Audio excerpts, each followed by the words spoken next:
ler um texto da palavra de Deus, irmãos, que, na verdade, né, esse texto enquadra, em primeira mão, toda a liderança, todo pastor, toda pessoa que é incumbida de trazer a palavra de Deus, que se encontra em Tiago 3, a partir do verso 2 até o versículo de número 8.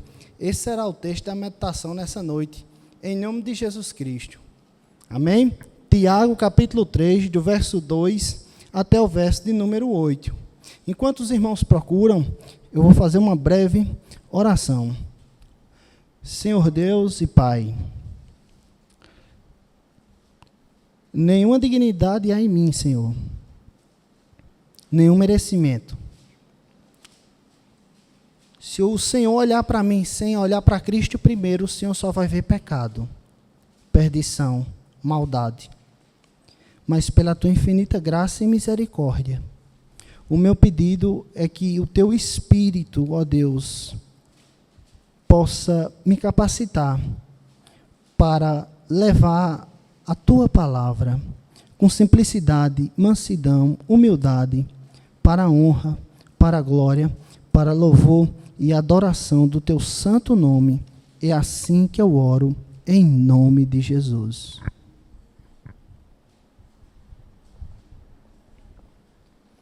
Tiago, capítulo 3, a partir do verso 2 até o verso de número 8. Todos encontraram? Amém?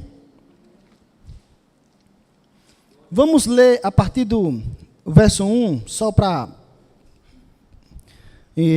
constatar que sobre aqueles que pregam há um julgamento mais rigoroso. Diz assim: meus irmãos, não vos torneis muitos de vós mestres, sabendo que havemos de receber maior juízo, porque todos tropeçamos em muitas coisas.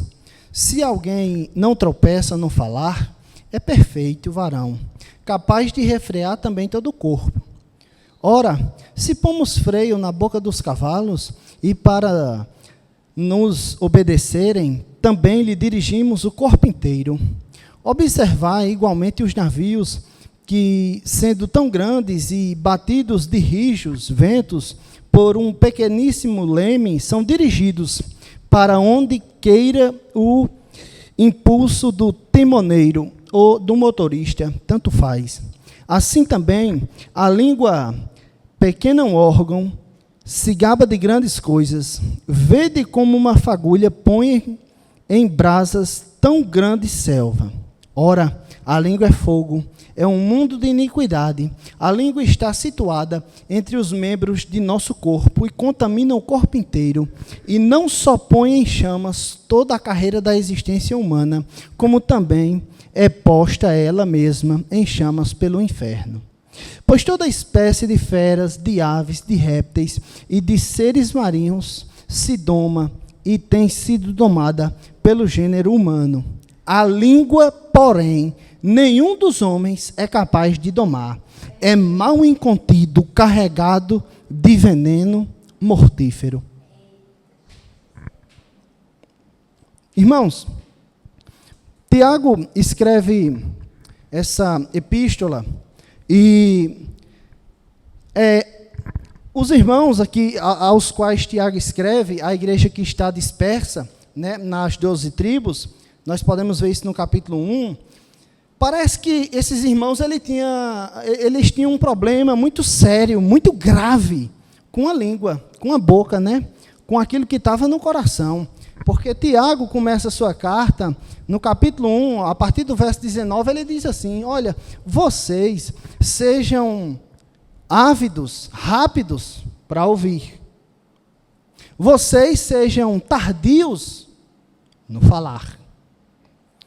E muito mais tardios em se irar. Tiago fala também, no capítulo de número 4, versículo 11, ele diz: olha, vocês não falem mal uns dos outros. Ele também fala, no capítulo 2, sobre a língua, no verso de número 16, se não me falha a memória, que a gente não deve né, julgar outro irmão. Então, tudo indica que os irmãos que Tiago escreve estavam tendo seríssimos problemas com a língua. E aqui, irmãos, é a passagem da Bíblia, de toda a Bíblia, aonde há mais figuras de linguagem para mostrar o quão perigoso, o quão terrível é a língua. Aqui há uma série de ilustrações para mostrar o poder destrutivo que a língua tem. Muitas pessoas pensam que bomba nuclear é perigoso, uma arma, uma 12, né, uma pistola, seja lá o que for, é perigoso, mas eu quero dizer, irmãos, que a língua é muito pior do que tudo isso. Então, irmãos, diante disso, no versículo de número 2, nós já recebemos logo, né, de presente de Tiago, ele diz assim, porque todos tropeçamos em muitas coisas. Ele está se incluindo no meio, Tiago, quando ele diz todos tropeçamos em muitas coisas. Sim, Tiago está se colocando no meio, né? Esse Tiago aqui é o meio-irmão de Jesus. O Tiago, o apóstolo, ele já tinha morrido, né, sido decapitado por Herodes, lá no capítulo 12 de Atos. Mas aqui, o meio-irmão de Jesus, conhecido como joelho de camelo, de tanto que ele orava, ele diz que todos nós tropeçamos em muitas coisas. E se alguém consegue refrear a língua, é um varão perfeito e domina todo o corpo. Então, ele apresenta a verdade de que todos os seres humanos, sem nenhuma exceção, tropeçam em muitas coisas. Inclusive, ele se coloca no meio, todos nós tropeçamos em muitas coisas. E aí ele prossegue dizendo, alguém não tropeçar no falar, se alguém não tropeça no falar, ele é perfeito. É óbvio que não é, porque todos nós tropeçamos em diversas coisas, sobretudo na língua. Irmãos, quando eu me deparei com esse texto, lendo a palavra de Deus, aqui, a primeira lição que me veio à memória é que esse texto nos coloca de joelhos e nos ensina, em primeira instância, a humildade, a mansidão, a paciência e a ser misericordioso, porque todos nós tropeçamos em muitas coisas. Então, enquanto mais a gente fechar a boca, enquanto mais a gente falar menos, enquanto mais a gente fica mudo diante das situações, melhor para a gente é. Menos a gente tropeça e menos a gente erra. Essa é a lição que Tiago quer ensinar. Ele prossegue dizendo, irmãos, o verso 3 e o verso 7 e o verso 4, ele diz assim, a partir do 3, ora, se pomos freios na boca dos cavalos para nos obedecerem, também lhe dirigimos o corpo inteiro. Olha, a primeira ilustração que ele usa, colocar freio num cavalo. Se coloca na boca do cavalo um freio, Tiago, né? Na época de Tiago, não existia a tecnologia que existia hoje, mas sempre existiu o cavalo, né? Desde a criação. E o cavalo é um animal extremamente forte, veloz, rápido, mas Tiago está dizendo que o ser humano consegue dominar o cavalo colocando ali freios na boca dele para cortar, né? A pessoa monta, coloca o freio e dirige o cavalo para onde quiser. Um animal forte, né? Cavalo, se um cavalo passar por cima da pessoa, der um coice, meu Deus do céu, é capaz de quebrar a perna, quebrar o braço, quebrar a costela, né? Mas se a gente dominar ele e botar freio na boca dele, a gente guia ele para onde a gente quiser. A primeira ilustração que Tiago usa é isso. A segunda, irmãos, ilustração que ele usa, que era muito comum no tempo dele, está no verso 4. Observai igualmente os navios, que sendo tão grandes e aí, batidos de rijos e ventos, por um pequeníssimo leme, são dirigidos, para onde o motorista, o timoneiro, em outras passagens, em outras traduções, diz outras coisas, mas o guia coloca ele para onde ele quiser. A direção é bem pequenininha, né, irmãos, do do navio. O navio é gigante, é imenso, né? O Titanic, se a gente vê outros navios, por exemplo, os Estados Unidos têm pelo menos 6 navios de guerra que têm 120 metros de comprimento, mas a direção ali é bem pequenininha, né? E aquela direção, ela dirige para onde ali o motorista quer, o piloto quer. Por mais que o navio seja grande, ele é dirigido por um pequeno leme. É colocado para onde você quiser. Isso vale para moto, isso vale para carro, isso vale para avião, para helicóptero e para qualquer outra coisa. Pode ser grande como for, mas ele é dirigido por uma pequena coisa. Tiago está trazendo essa segunda observação. Olhe os navios, eles são grandes, mas eles são dirigidos por um pequeno leme. Aí ele continua no versículo 7. Pois toda espécie de feras, de aves, de répteis e de seres marinhos se domam e tem sido domada pelo gênero humano. Então, Tiago aqui faz um apanhado do Gênesis, da criação de Deus. Veja que Tiago diz toda espécie de feras. Ele olha e diz, olha, um leão, o ser humano doma. Um leão, o ser humano doma. Né? Um animal forte, né? Resistente, veloz, perigosíssimo, forte demais, mas o ser humano doma. O ser humano doma um rinoceronte. O ser humano doma uma girafa, né? Doma um elefante. O ser humano doma todas as feras do campo. Tiago prossegue. Até as aves, os seres humanos conseguem domar. As aves. Seja ela qual for, a gente faz a armadilha e pega as aves, né? Tem armadilha para tudo, os répteis, os seres marinhos. Com a tecnologia atual, as pessoas conseguem prender baleias, conseguem prender tubarões, grandes peixes, ou seja, tudo que Deus estabeleceu, que o homem governaria a criação, continua mesmo após a queda. O homem domina a criação, pode ser que animal for. O homem consegue domar gorila, leão, urso, hipopótamo. Imagine aí uma baleia. O ser humano consegue dominar. Ele consegue. Mas aí, meus irmãos, chega no versículo de número 8, ele diz: a língua, porém, nenhum dos homens é capaz de domar. É mal incontido, carregado de veneno mortífero. Irmãos, veja como a linguagem de Tiago aqui é tão forte, que a língua, além dela ser cheia de veneno, ela também tem um verso de número 5, né, que ele diz que é um pequeno órgão, né, que incendeia, se gaba das grandes coisas, né. O verso 6 é um mundo de iniquidade. A língua, irmãos, é terrível. Nós podemos ver, durante a leitura bíblica, por exemplo, em Êxodo 5, versículo 2, quando Moisés vai falar ali com Faraó para libertar o povo do Egito, né? Faraó olha, aí diz: quem é o Senhor? A Moisés. Olha a soberba dele. Quem é esse Deus? Que eu vou obedecer a ele. Diz isso para a sua ruína, para a sua desgraça, para a sua queda e para a sua vergonha.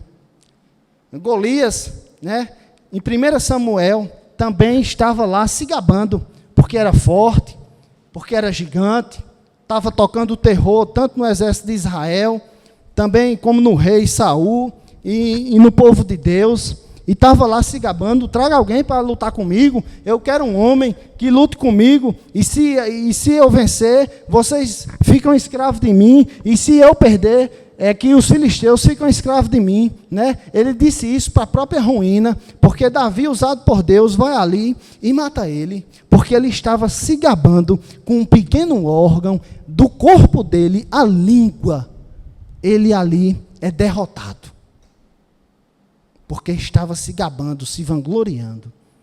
Terceiro lugar, irmãos, que nós podemos ver, é Senaqueribe, um rei que vinha ali atropelando todo mundo, mandou uma carta para Ezequias, se não me falha a memória, e ele diz, olha, a gente vai chegar aí e vai invadir geral, vai colocar todo mundo em cativeiro, e acabou-se a história.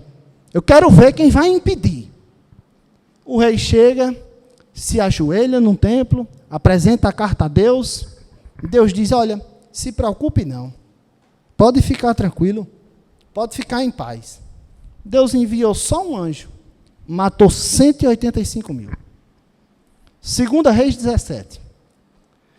O versículo 33 até o versículo 35, além de ele, por causa da soberba dele e da fala dele, além de ele ter sido derrotado, humilhado, ele quando chega no templo do Deus dele, os próprios filhos dele matam ele. Porque ele estava se gabando, se vangloriando, com a língua, mostrando a sua soberba. Porque, na verdade, a língua, ela só revela o que está no coração. Porque a boca fala do que está cheio, o coração. A língua tem um poder de destruição terrível. De destruir famílias, de destruir nações, de destruir pessoas, de destruir reputações. E irmãos, às vezes eu digo, meu Deus do céu, como é que pode a gente ter um pequeno órgão desse, com um poder tão destrutivo, né? A gente acrescenta em toda a história, e diminui, distorce, e faz, e bota um ponto, acrescenta um negócio, e vai, e todos nós se tornamos autores de ficção. É complicado, irmãos. É, como diz no verso 8, não temos capacidade de domar a língua. Ela é cheia de veneno mortífero. Irmãos, o veneno da cobra, né, que é um animal extremamente perigoso, por exemplo, a cobra coral, se ela morder alguém, ela mata só aquela pessoa. Mas com uma palavra a gente pode botar trazer uma confusão e matar, destruir famílias. Famílias foram destruídas por causa de palavras. Aí eu sou macho, eu vou dizer aqui quem é que manda, né? Como é que funciona? Fulano disse isso, foi? Deixa comigo. Vamos lá, nós vamos resolver agora, né? A cobra só mata um, mas a língua ela tem poder de destruir até mesmo uma nação. É veneno mortífero, mal incontido, carregado, um mundo de iniquidade, verso 6. É como uma faísquinha que incendeia um grande bosque. Essa semana, irmãos, eu passei para pegar algumas coisas trabalhando, e uma pessoa disse assim para mim, olhou para uma casa e disse, Salomão, o que é que tu acha disso aqui? E aqui eu já estava meditando nesse texto, né? Disse, rapaz, eu não tenho nenhuma opinião a dar, não. Sobre nada de ninguém. Quem sou eu? O dinheiro é da pessoa, ela trabalhou, ela faz o que ela bem entender. O que é que eu tenho a ver com isso? Está dando uma opinião nas coisas dos outros, na casa dos outros. Quem sou eu? Tem que aprender a domar a língua, irmãos. E, diante disso, aqui eu queria tirar algumas lições muito sérias, irmãos, por causa do tempo. Eu serei muito breve, né? Bem devocional. Algumas coisas que a gente aprende aqui nesse texto. Em primeiro lugar, irmãos, guarde sua língua, assim como eu tenho que guardar a minha, porque nós tropeçamos em muitas coisas. Enquanto menos a gente falar, menos a gente vai errar. A primeira coisa que nós devemos entender, nós tropeçamos em muitas coisas, por isso, enquanto mais calado a gente viver, melhor é. Se Tiago, que era meio irmão de Jesus, andou com Jesus, viveu com Jesus, recebeu uma porção do Espírito Santo, escreveu aqui, inspirado pelo Espírito Santo, ele diz, todos nós tropeçamos. Aí eu olhei para o espelho e disse, meu Deus, o que vai ser de mim? Quando eu olhei para o meu passado, eu vi, né, o veneno mortífero, quando eu tinha raiva de uma pessoa, quando eu guardava mágoa, quando eu guardava rancor, e aquela pessoa ali errava, né, ali eu já estava, né, engatilhado para pipocar mesmo. Veneno mortífero, revelando tudo que tinha no meu coração. Quanto mais a gente domar a língua, ficar quieto na nossa, melhor é, porque nós tropeçamos em muitas coisas. Segundo, irmãos, nós devemos usar a nossa língua, em primeiro lugar, para pregar o Evangelho. Marcos, capítulo 16, verso 15. Ide por todo mundo e pregai a toda criatura. Aí a gente quer usar a língua para falar do vizinho, da casa, da moto, do cabelo, ao invés de usar para pregar o Evangelho. Rapaz, vou pregar o Evangelho. A gente deve pregar o Evangelho, usar o que Deus nos deu para pregar o Evangelho, ao invés de estar olhando para a vida do outro. Segundo, a gente deve usar mais a nossa boca, irmãos, a nossa língua, para adorar a Deus, louvar a Deus, acordar de manhã, pegue sua harpa, hinário cristão, né? A Igreja Batista é cantor cristão, pegue a harpa e louve o Senhor. Toda criatura que tem fôlego, louve ao Senhor, é o que ensina a palavra de Deus. Aí às vezes a gente já acorda murmurando, acorda já se maldizendo, ao invés de acordar louvando o Senhor. Terceiro lugar, irmãos, que nós podemos ainda aprender aqui somente no verso 2. Se não for, irmãos, para edificar, se não for para ensinar, se a pessoa não tem certeza se o que ela vai falar é verdade, né, não fale. Às vezes a gente não tem certeza de uma coisa e fala. Não, irmãos. A gente tem que fazer, antes da gente falar, a gente tem que fazer uma análise. Primeiro, é verdade ou é mentira essa história? Segundo lugar, o que eu vou dizer vai edificar, acrescentar? Terceiro, será que é a hora certa, é o momento certo, é a ocasião certa? Se não, fique quieto, fique na sua. A gente tem que ter, né, um padrão de uma peneira muito fina para poder estar falando, porque a gente fala muito e ouve pouco. E isso é a ruína de muitas pessoas. Em terceiro lugar, irmãos, a gente se gaba, não é isso? É o que está aí no verso 5. Assim também a língua, pequeno órgão, se gaba de grandes coisas. Aí, às vezes eu fico olhando, meu Deus, se gabar de quê, meu pai? Se gabar de quê? Mas a gente se gaba, né? Se faz um gol bonito, se gaba.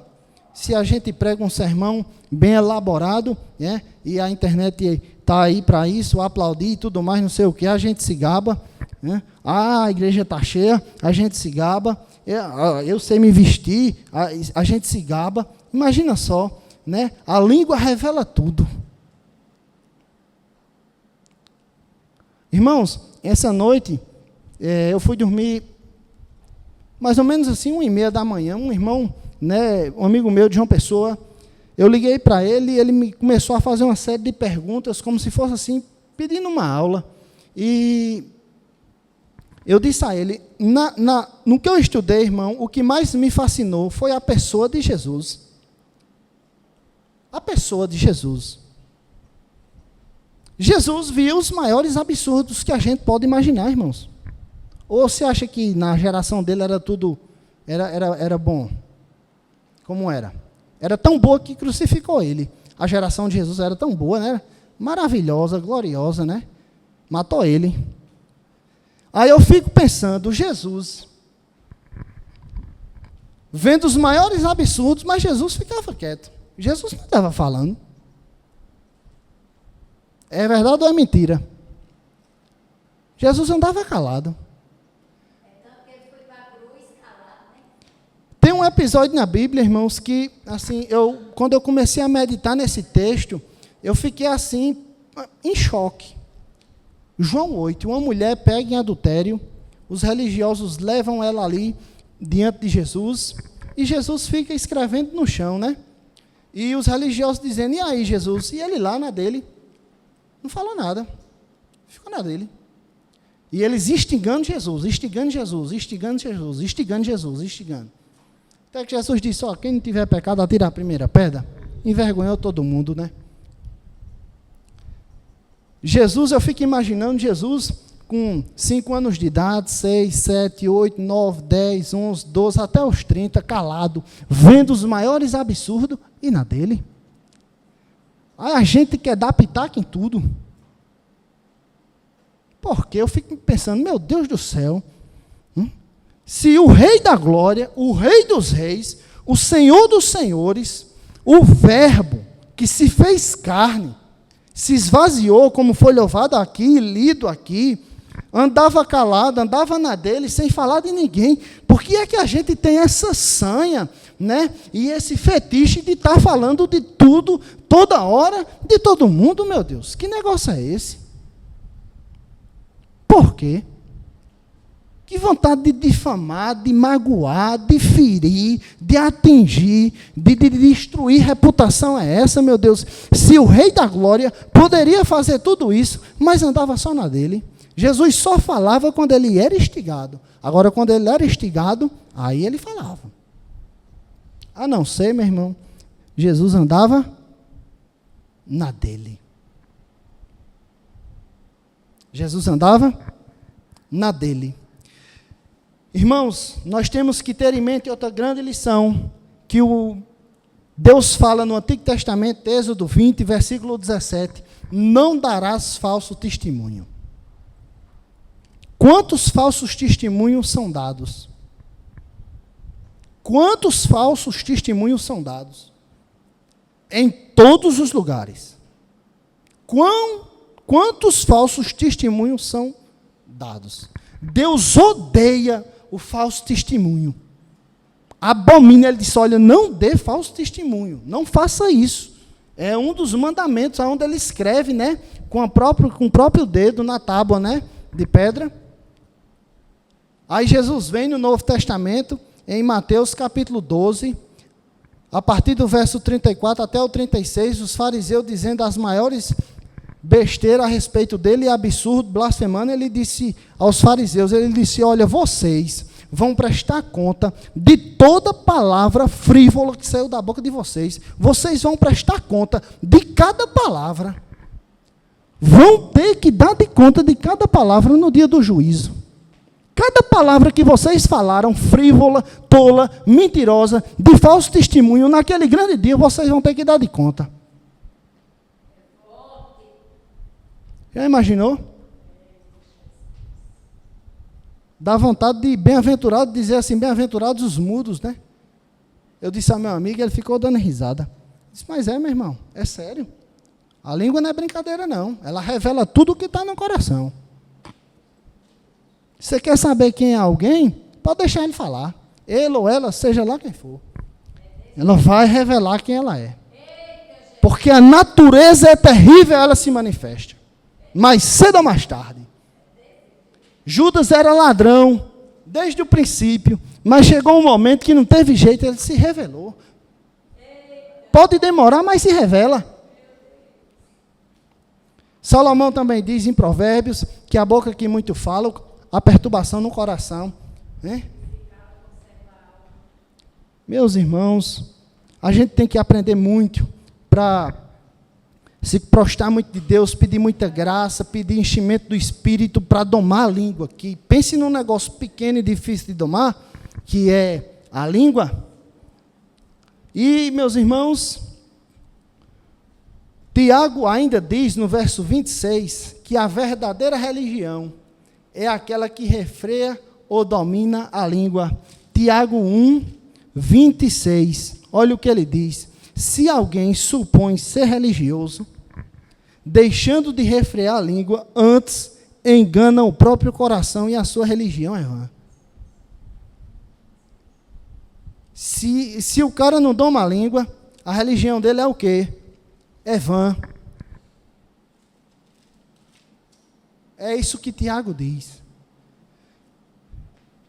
Tudo se resume, irmãos, em Jesus. Tudo se resume em Cristo. Olhe para Ele. Como foi que Ele andou? Como foi que Ele viveu?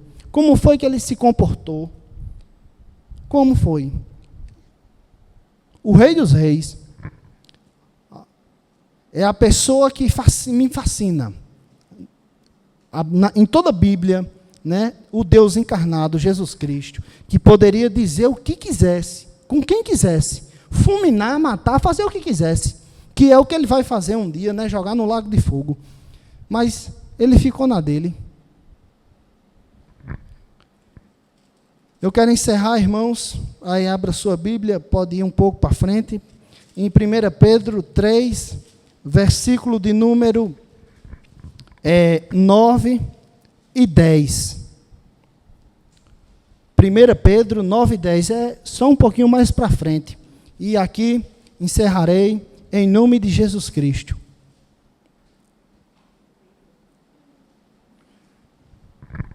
Primeira Pedro 3, 9 e 10. Vamos ler até o 12, né? Para fechar o raciocínio. Diz assim, ó, 1 Pedro 3, verso 9 em diante.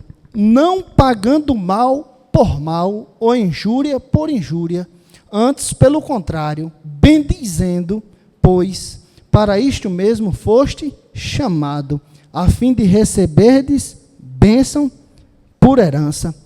A gente deve pagar o quê? Quando alguém falar mal da gente, injuriar, mentir, a gente deve fazer o quê? Louvado seja Deus, meu irmão, que Deus te abençoe, que Deus te livre de todo mal, que Deus tire esse rancor, essa raiva que está no coração do irmão. É isso que a gente tem que fazer. Não pagar o mal com mal, né? Injúria por injúria. Às vezes hoje, irmãos, eu fico pensando, a gente, né, é uma geração de crente, menino valente, brabo, né, lampião mesmo. Não, a gente tem que ser manso, humilde. Manso e humilde. Jesus disse, aprendei de mim que sou manso e humilde de coração. Se alguém lhe mentir a respeito de você, blasfemar, levantar um falso testemunho, dizer uma coisa sem saber, abençoe essa pessoa.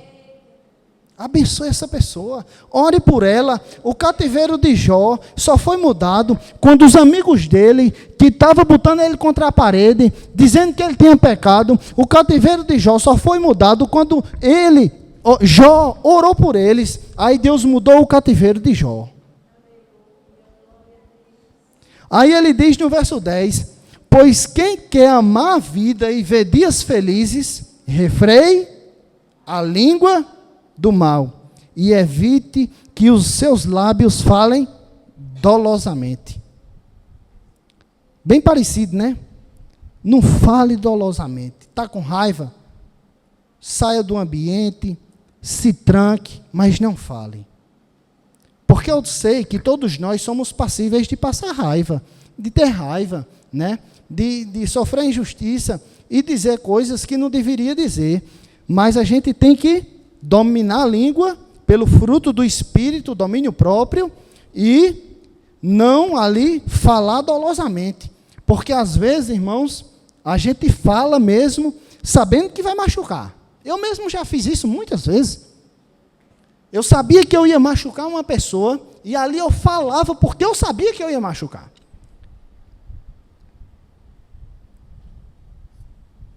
Verso 11. Aparte-se do mal, pratique o que é bom, busque a paz, empenhe-se para alcançá-la, porque os olhos do Senhor repousam sobre os justos, e os seus ouvidos estão abertos às suas súplicas, mas o rosto do Senhor está contra aqueles que praticam males. Que a gente venha, irmãos, né, domar a língua, pedir autocontrole a Deus. Usar a língua para quê? Para orar. Usar a língua para quê? Pregar. Usar a língua para quê? Louvar o Senhor. Usar a língua para quê? Ensinar em mansidão. edificar as pessoas, bem dizer as pessoas. E aí, você é um falso pastor, é um ladrão, que Deus te abençoe, irmão. Perdoa, pai, que ele não sabe o que ele está dizendo. A gente não deve pagar o mal com o mal, né?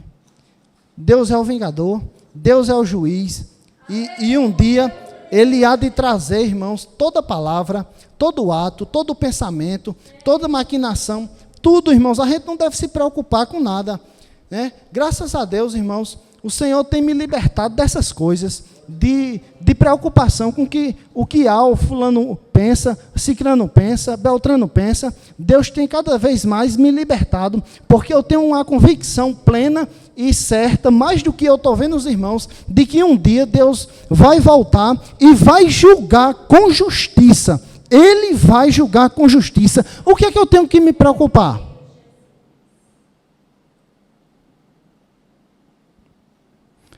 Eu quero terminar com a história aqui, que eu já contei essa história. Um pastor muito famoso do século XVII, chamado Jonathan Edwards, ele é extremamente conhecido. Ele foi acusado, né, por um comerciante da cidade dele, e ele poderia se defender diante da igreja e argumentar e tudo mais, mas quando chegou lá, nesse julgamento, ele ficou calado. E as pessoas diziam: mas você não vai se defender não, Edwards? Ele disse: não, eu não quero perder Jesus como meu advogado. Um dia ele há de julgar, então eu não quero perder o direito que eu tenho. Ele vai ser meu advogado. Eu não quero advogar por mim mesmo, eu quero que ele advogue a minha causa. Com 10 anos depois, a pessoa veio toda arrependida e disse: eu menti, e eu fiz tudo para tirar ele daqui. E aí, as pessoas ficaram sem ter o que fazer. Teve outra história, né, também, que uma menina falou de um líder, e por causa disso, o líder foi colocado para fora da igreja, foi escorraçado, a família abandonou ele, e ele se isolou num sítio, sozinho. E depois de mais ou menos 20 anos, 25 anos, as pessoas descobriram, né, quando a criança cresceu, que ela tinha mentido. A criança disse: eu menti. E aí, ali foi a cúpula da igreja todinha lá, e disse: meu irmão, a gente pecou contra você, e foi tudo mentira. Aí ele já velho disse: tá bom, me dê a minha honra de volta, me dê o tempo de vida, me dê tudo que eu perdi no passado, nunca mais eu recupero. Essa conta vocês têm que acertar com Deus. Irmãos, que a gente venha refrear a língua, que a gente venha colocar um santo prego na língua, né? Eu falo para mim mesmo, né? Que sou uma pessoa que falo muito. Então a gente tem que ter cuidado naquilo que a gente fala, porque a língua é cheia de veneno mortífero. E a palavra de Deus diz que elas têm poder. Poder para abençoar é poder para abençoar. Que a gente venha pedir misericórdia ao Senhor. Se colocar de pé e orar em nome de Jesus.